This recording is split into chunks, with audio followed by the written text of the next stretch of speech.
Welcome back to Conversations Unchained. Hi, I'm Lance. Hey, I'm Zay. And today we're going to be having some conversations, but before we get into it, we got to have our sip first. It's that time. So today we're going to be sipping on a drink called No Recipes Receipts Required. Not recipes. Because, the best things in life aren't things at all. They're the moments, the laughs, the trips, the memories you can't return or exchange. So here's to choosing experiences over stuff, living fully, and collecting memories, not receipts. Cheers. Let's see. Yeah, that's tasty. I'm ready to talk now. Yes.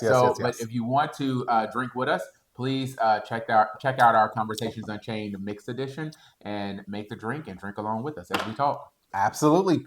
Well, y'all, we are excited about today's conversation. We wanted to dive into experiences over stuff.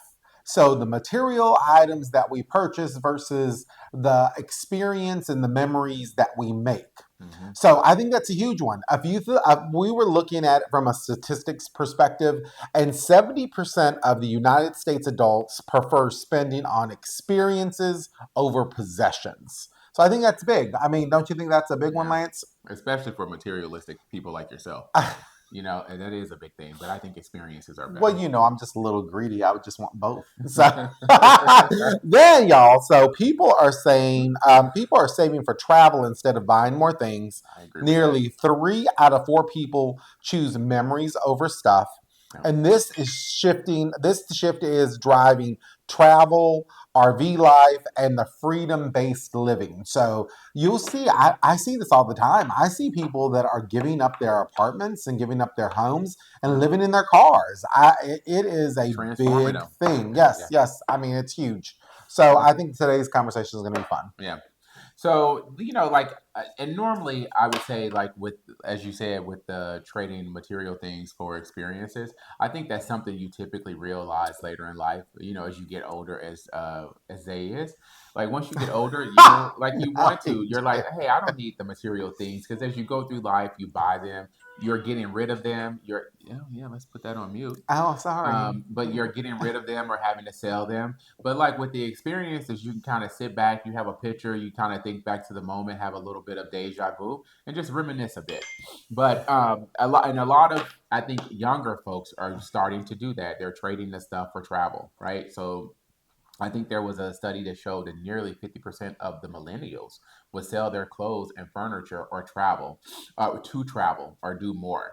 And I do think that experiences are worth more than ownership, depending on what the thing of ownership is, right? So, if it's a property, probably not as much, because that could help you later in life and help build a portfolio. Yeah. So I think you kind of have to balance there, but travel is like a deliberate financial choice. You're getting to see things outside of your norm, like you're experiencing other cultures, you're learning about other people. So it's one thing to learn about it in school, but to actually get out and travel around and actually see it, that's something different. Yes. Hold on, let me finish. Sorry. And then values have shifted from things to memories, which I think is a good thing. So, I mean, what's yours, Lance? I mean, what do you see that you would want more possessions than memories? Do some, bigger ticket items that we purchase, is that more meaningful to you, or is it truly the memories you've created getting there? Oddly enough, I think I've always been an experience type person. I've never really been like a material person. I still don't think I am. Don't get me wrong. I'll splurge on a couple of things here and there, but just having material things, no. I've always preferred the experience. Yeah, I'm mixed. I think I'm probably 50-50. I think there's 50% of me that says, hey, when I see something, that I purchased on a trip or something, that brings back that memory for me, right? I remember when we did X, Y, and Z. But in that same, but in that same breath, just having a conversation. I mean, I think about talking with my best friend and Hmm. talking with some other close friends. A lot of the times that we talk, we always bring back memories of, different things that we've done together. Just these moments in time that really put a smile on our face Hmm. and made us laugh and made us really appreciate life. Yes. So I think it's a mix. It's a true mix. Yep. What you think? I agree. I agree. I think you probably should have a little bit of balance. Like there's going to be some things that you splurge on, but as long as you balance them out. But for me, when it comes to material things, I'm going to think more of things that I can kind of keep for longevity, to have for extended period of time, and then also things that hopefully increase your wealth, not take it away. So Yeah, yeah. I think things that are appreciated are always a good investment. yeah. Yep, yep. So y'all, so freedom on the road. I mean, you are seeing a ton of people move to road freedom, meaning that they want to be able to move from one spot to the next. Hence us. I mean, I'm just going to throw a quick plug in for our RV mobile Yes. memoirs, Please follow which if you don't already. yes, if you do not follow RV Mobile Memoirs, please check us out. Yes. We actually are going to have the link on this video. Our next video is coming out for Mobile Memoirs to kind of talk through the list of cities that we're going to visit on our RV this year. So I think what we're doing like a 3-month tour, Lance. Yes. 3 months. So I'm excited. We'll go from the East Coast, from the West to the East. But again, that is my selfish plug of RV Mobile Memoirs. Let me get back to really what I was saying here. But road warriors, yes, they are truly RV travel and road trips are growing in the with people's what people want to do and how they actually travel. It says 60% of travelers plan on a road trip or RV vacation in the next year. So that's 60% of the people in the United States are jumping and saying, "Yep, I rather drive. I rather use my RV."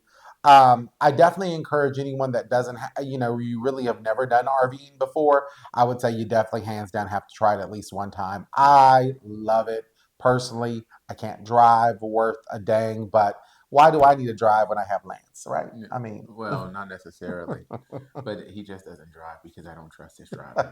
it's okay. It's okay. Then they have nearly 2/3 would consider renting an RV. So, You see a lot of those. Yeah. yes. And let me tell y'all, there are some big companies out there. There's one consistent when we're on the road that we see all the time that people get them, so they must really enjoy them. They're Class C RVs Hmm. that they rent out, but people are renting those all the time. I mean, and we see And them that's a all good over way the to road. try before you buy too. Like if that's something that you're thinking about to see how it is. So, And I think for us, RV travel offers the freedom, the flexibility. It gives us options to be in places with people that really matter to us, that we actually don't live in the same city. But for those moments in times, we can live in that same city. So, prime example for us is when we go back, we always go back to California and we stay there 3 weeks so that we can be with family there. And then we always go to Arkansas and we stay there 3 weeks so that we can be with family there. So it really gives us the opportunity to have a lot of flexibility, a lot of freedom, and really live life the way we want to. yeah. So I think that that's a huge one right now that people are choosing over stuff. Yeah. Over stuff. I'll flip it. No, and just adding to that Mhm. before I jump to the next topic, I think like with the flexibility, also the ability to engulf yourself in wherever you are, just in the culture in general. Most of the time, the RV parks are not going to be in whatever city proper that you're going to, but you can at least be able to see more. Like you see like TikTok, Instagram, like all of these food places, just different things that you can go and try. And I think it affords you that luxury if you have a job that offers the flexibility, right? But Yes. I think pre-pandemic or around pandemic time, a lot of folks were working from home, just trying different things, moving around. Now folks are going back into the office, but at least on your vacation time, if you don't want to spend a lot, kind of save on hotel costs if you're traveling with a family, Yeah. I think an RV is a affordable way, and it will provide you a good experience. You So know what? I would even throw into that one. Even if you are pulled back into the office and you're no longer working remotely, weekend trips would even be they're great. They're yeah, great getaways. I mean, you can find places that you can drive to within just a few hours. and try something Still new. have that refresh, that recharge. So definitely, I would definitely recommend it even from a weekend trip Yeah, perspective. and you should. You need to have some form of work life balance, which is almost impossible nowadays. You work long hours and you don't get out and have any fun. I'm guilty of that. So Yeah. anyway, but like with the travel, like, and I think people like we want to be more intentional about it. We Hmm. we know we work hard, we play hard, right? An old motto that is very true. So we want to get out and at least be able to experience things, see differences. Like you see all of these good places to eat and drink and vibes on social media. So it's like, oh yeah, like I want to try that. Yep. Now I will tell you some of the cost is outrageous, but that's another topic for another day. Yes. But nearly two out of three travelers plan fewer but more meaningful trips, right? So versus just going, oh, because it's like a hot spot, like you want to go somewhere that you're truly going to be able to enjoy. And then I think you want to go places where like you get more bang for the buck. So like Yeah. you're able to enjoy it more and it doesn't cost as much.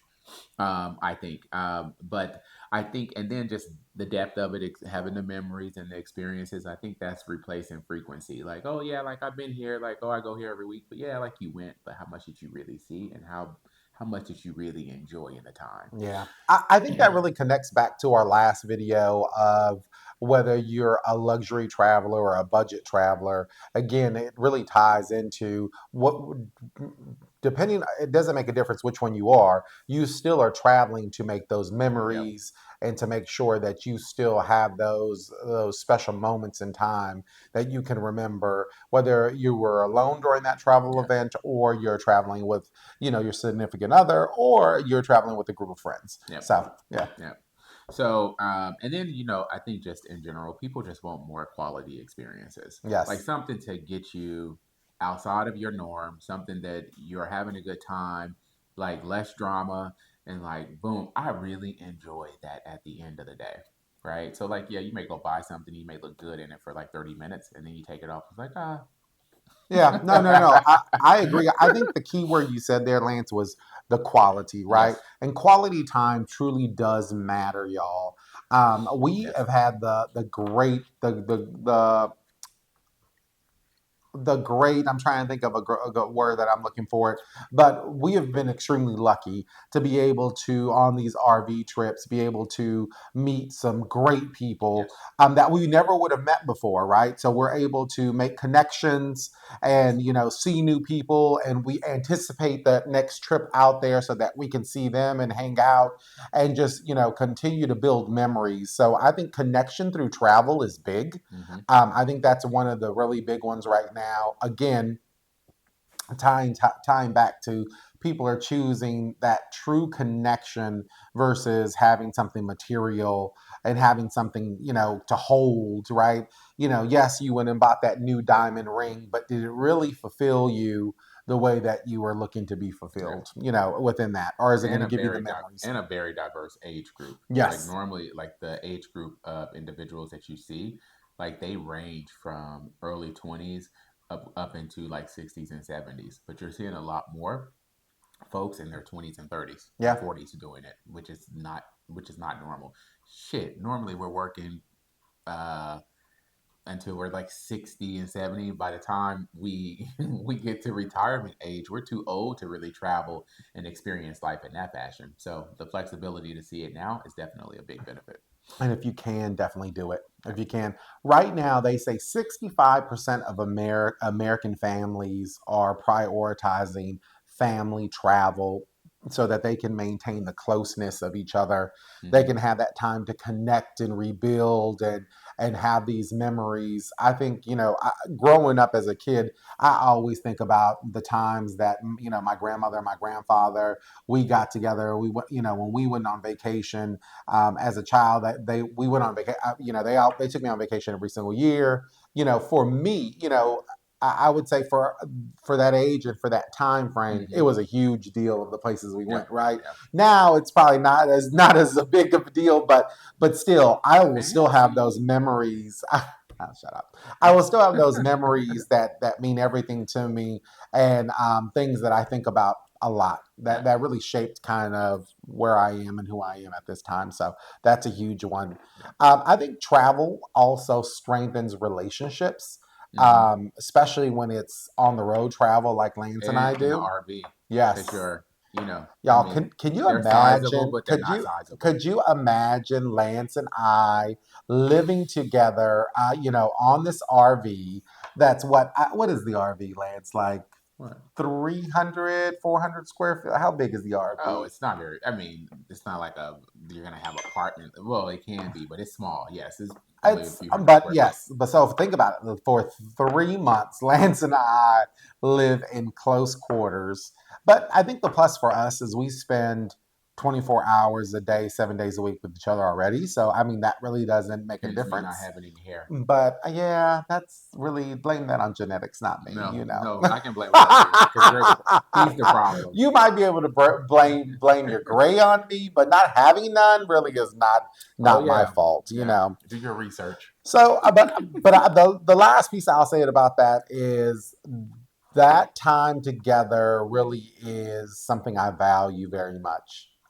These are memories that I'll think about once I am unable to travel, right? And I will remember all of these great Hmm. times together, not only with Lance, with our immediate family that we spend a lot of time with all our friends we get to see when we're traveling, abroad or traveling within the states.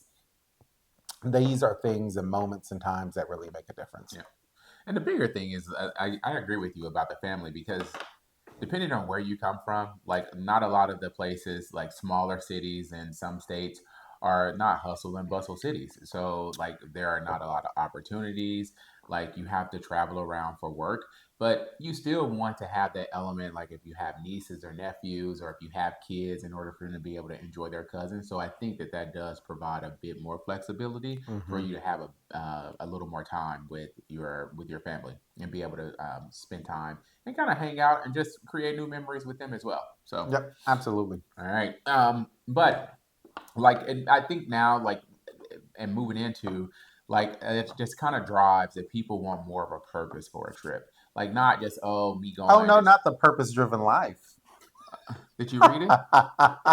All right. So anyway, so they want to have like a little bit more purpose behind the trips, which I Yes, agree with, I right? agree too. Like you want to be able to go somewhere. If you're gonna spend your money, like I said, you want to be able to go somewhere and have a good time and do things that you're going to enjoy. So you can engulf in it and come back and say, I really enjoyed that Yep, trip. Right. And I think there was a study, I think 94% of people are they travel around their personal passion, which makes sense. Like you want to do things that are going to be enjoyable for you. But in the interim, I would also say try something that's different as well, right? hmm, But still to be able to have a good time. So, like for us, we're foodies, and of course we love drinks, obviously. yeah, But like the food, like we like the music, the sports, the culture, and the adventure. So just getting out and just seeing parts of the culture, experiencing things maybe in the wildlife, catching a game or two if like if you have one that's yep. playing wherever you're going. But I think those are different things you want to look at. And And real go ahead. quick, just to add on to that one, and I think the other piece of it that it allows us to do, and it will allow people our age to do, you get the opportunity to visit all of these different cities and states and get a better feel and a better understanding for them. So as your retirement age does come around, Hmm. you can actually, you've had been in all these places enough times and really gotten a chance to experience to know where you really want to settle down Yeah. at, for those for that your golden years, right? So Hmm. so that's I think that's a plus too. I Yeah. think that helps. And like and on that topic, like with purpose trips or driven trips, I think that's where your experiences become more personalized. They're not packaged, right? And I think for you to be able to kind of shape and personalize like what you're doing, like you're doing it because you want to. Now, granted, if you're doing like some form of group travel, you always have to take into account the other individuals, Yes, but like it's more around putting your personal touch on your travel experiences. absolutely. Well, y'all, what I want to do right now is call out our new generations because they Mm-hmm. are really making some changes Mm-hmm. here. So, our millennials and our Gen Zs are really reshaping and recreating what RV life looks like. You have your very traditional RVs. I don't know if you guys have seen them, but I want to say they are called Class A. Am I right? The minivan ones. No, they're class. Some of them are class C's. Okay. Yeah. Okay. But there's those minivan version ones that you'll see that they're purchasing and living in now. They're very compact. Yeah. You're able to actually drive them as a regular vehicle and live in it. Mm-hmm. We mentioned a little earlier, this new generation is, ditching the bills of, apartments and home ownership, and they're living in their car, but they are extremely happy because they are able to be exactly where they want to be. They're very fluid. They're moving around. They're seeing different places and different things. So they are really reshaping what it looks like um, to really own their destiny. And I think it's exciting. I think that's gonna be one of our topics, because as you were talking, I'm like, can you blame them though? Everything is so expensive. Like rent is expensive, mortgages are expensive, cars are ridiculously expensive. Yes. So I mean, I don't blame them for trying to have some form of an experience life and cutting the cost. Yep. Yep. So Big shouts out to them. We have nieces and nephews in this age range, so we are looking forward to all the exciting things that they will be doing, and hopefully being able to take care of us in our later years. I don't think they're gonna want to deal with you. You're a lot to Oh, deal with oh, well, now. that's fine. They're gonna do it. So go ahead. Anything Oh, else on your no, mind? no, no, no. Okay. That, So, but like I said, like before this, I don't think it's a trend. I just think it's a change. I think with all of the things that like that people have seen and people have experienced, and the pandemic probably being the most craziest I know in my lifetime, I think it changed like the viewpoint of how people look at life and what they're doing. Like yep, literally, you say you could be here today and gone tomorrow, but that really kind of pushed it into your face, and I think introduced some level of fear and spark into people. absolutely. So, but like I said, and I think there are around like 66% of people are more interested in travel now than they were pre-pandemic. Yeah. Um, Even my mom, who's not like a big traveler, she had mentioned to me the other day we were on the phone. She was like, "Oh, I can't remember where she said. Oh yeah, like I want to go there." I Uh, was like, she has really gotten out of hand too. I mean, my mother-in-law has definitely got out of hand. I mean, now you couldn't get her on a plane. Now she thinks she's a world traveler. I'm just telling you. and It's just you I'm can't not make it even up. gonna call out the airlines, but then has the audacity too to say, "Oh well, you wouldn't fly that, so I'm not flying it." I was like, "Oh, okay, world traveler, I got you." So, but outside of that, travel spending is a long time priority, right, or a long term priority. So, like I think you want to make it, of course, like I said earlier, what you can enjoy, but then it also gives you the ability to be able to budget so that you truly can engulf in it and then plan it out, put some thought into it. Yeah. And I think the lifestyle shift is here to stay. I don't know if you guys have been paying attention, but with RVs, like you've seen like the cost of RVs like skyrocket, and they've kind of shifted. Yes. The motorhomes, the class A motorhomes used to be probably more of the higher selling ones, and now you see like a lot of people are getting fifth wheels, and they're doing really good things with the Yeah. fifth wheels. I Yep. mean, they're sizable. It's definitely, I think some of them probably are 11, 12. I mean, they could be roughly around 1,000 square feet. Hmm. You have enough room for multiple people, multiple families. So I think people are like, oh yeah, well we can travel together and we can enjoy it and then still have a decent amount of space. Yes, So, we have the traditional motorhome, but I will say anyone that wants to start off, my recommendation is start off yes, with a trailer. yeah, Don't even move into fifth wheel. Just start off with a regular trailer that you can pull on a regular truck. Get a feel for it, see how you like it, hmm, and then you can make a decision whether a fifth wheel or a yeah, motorhome is for you. But I definitely would encourage you to try that before diving headfirst into it like we yes, did. I have no regrets. I love ours to death. I think it was the right choice for us, but I think that a lot of people probably need to get a chance to just really kind of dip their toe into that one versus kind of jumping head first. yeah. And we'll do another topic on that because I mean, there is a lot of research that should go into them. Yes. But go ahead. Sorry. So y'all, I think the wrap up here is why does this matter? Why is this a big deal for everyone? And it's because people want freedom, they want connection, and they want something with meaning. And that's the reason that they are choosing to forego all of these material things so that they can make great memories, right? They can have these times with themselves, that with their friends, with their family, that says, you know what, I remember that, and that was such a great Hmm. time. Yes. These are the things that are making RV life and road travel life or travel in general all so appealing and so exciting to people. So in close, y'all, this lifestyle is extremely important to Lance and I. I think this is a great one, but just remember, less stuff means more life. I think that's where the key is. Yes. And with that being said, thank you guys for joining and tuning in. And please, if you have any topics that you would like us to discuss on the next segment of Conversations Unchained, please drop them in the comments. And if you would, please like, share, and subscribe to Conversations Unchained. Check out the Conversations Unchained mixed edition. Mixed edition. Can't talk. I And know. then